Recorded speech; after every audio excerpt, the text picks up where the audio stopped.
Hello everyone, today I will show you how to change home screen on iPhone iOS 18. So look here, this is my iPhone iOS 18. So you can easily change your or customize home screen.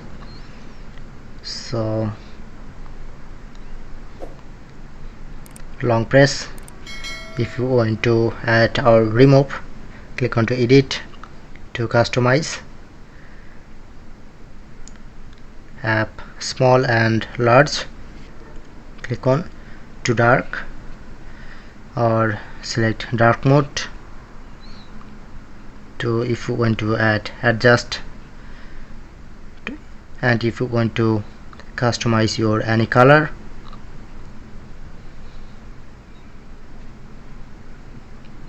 okay, or move apps.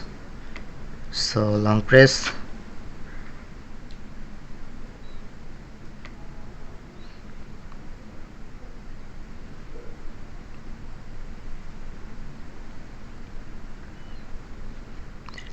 remove this, to long press, to click on minus option,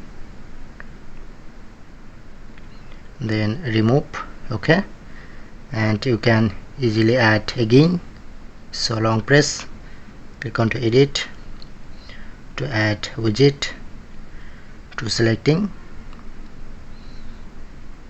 okay,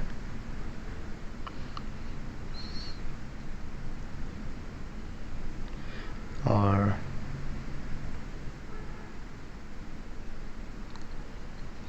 so overall you can easily change home screen on iPhone iOS 18.